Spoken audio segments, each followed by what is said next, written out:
নিরাপদ খাদ্য আমার মৌলিক অধিকার। Motivational story. বিল্লাল রাজু। প্রকাশকাল ৩/১০/২৫। বন্ধুরা, একটা গল্প বলি।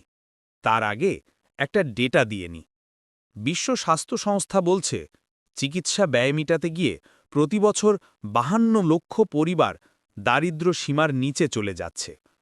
নিরাপদ খাদ্যের অভাব এক নীরব ঘাতক হিসেবে আমাদের সমাজে নিরাপদ খাদ্যের অভাব এক নীরব ঘাতক হিসেবে কাজ করছে, যা আমাদের স্বাস্থ্য, অর্থনীতি এবং ভবিষ্যৎ প্রজন্মকে গুরুতরভাবে ক্ষতিগ্রস্ত করছে, শারীরিক ও মানসিকভাবে। প্রতিদিন আমরা যে খাবার গ্রহণ করি তার গুণগত মান নিয়ে প্রশ্ন ওঠা মানে আমাদের জীবনযাত্রার মানকেই প্রশ্নের মুখে ফেলা, হুমকির মুখে ফেলা। একবার ভাবুন তো, ছোট আয়ের একটি ছোট পরিবারের কথা। বাবা দিনমজুর, মা গৃহিণী। তাদের একমাত্র সন্তান রবি, যে পড়াশোনায় খুব মেধাবী।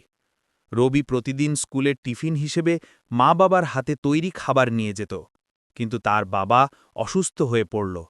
কাজের জন্য বাইরে যেতে পারছিল না। তখন তার মা বাড়ির পাশের দোকান থেকে প্যাকেটজাত খাবার কিনে দিতে শুরু করলেন। সেই খাবার দেখতে আকর্ষণীয় হলেও তাতে ভেজাল ছিল। ধীরে ধীরে রবির উপর এর স্বাস্থ্যে প্রভাব পড়তে শুরু করল। সে প্রায়ই অসুস্থ থাকত, পড়াশোনায় মনোযোগ দিতে পারত না। তার শরীর দুর্বল হতে শুরু করল, চোখ জ্বালা করত, হজমের সমস্যাও দেখা দিল, বুকে ব্যথা হতো। রবির এই অসুস্থতা শুধু তাকেই নয়, তার পরিবারকেও ভোগাচ্ছিল। চিকিৎসার খরচ জোগাতে তাদের হিমশিম খেতে হচ্ছিল, যা তাদের আর্থিক অবস্থাকে আরও দুর্বল করে দিচ্ছিল। কিছুতেই তাল মিলাতে পারছিল না। রবির উজ্জ্বল ভবিষ্যৎ অনিশ্চিত হয়ে পড়ছিল। প্রতিটি জীবন এক একটা সম্ভাবনাময়।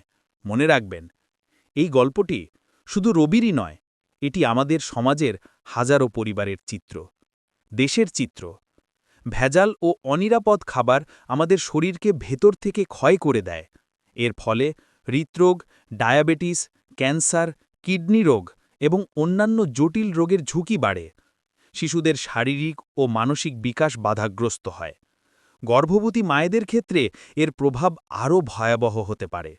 মনে রাখবেন বোনেরা, নিরাপদ খাদ্য শুধু আমাদের মৌলিক অধিকার নয়, এটি সুস্থ জীবনযাপনের পূর্ব শর্ত। অনিরাপদ খাদ্য আমাদের উৎপাদনশীলতা কমায়, চিকিৎসা খাতে ব্যয় বাড়ায় এবং সামগ্রিকভাবে দেশের অর্থনৈতিক অগ্রগতিতে বাধা সৃষ্টি করে। আমাদের প্রত্যেককে নিরাপদ খাদ্যের গুরুত্ব উপলব্ধি করতে হবে এবং ভেজালমুক্ত খাবারের জন্য সোচ্চার হতে হবে। সরকারের পাশাপাশি ব্যক্তিগত উদ্যোগও এখানে অপরিহার্য। আসুন আমরা সকলে মিলে একটি সুস্থ ও নিরাপদ খাদ্য ব্যবস্থার জন্য কাজ করি, যাতে রবির মতো আর কোনো শিশুর ভবিষ্যৎ অন্ধকারে হারিয়ে না যায়। সুস্থ প্রজন্ম মানেই তো সুস্থ জাতি। আল্লাহ পাক সবাইকে শুভ বুদ্ধি দান করুন। আমিন। ৩/১০/২৫।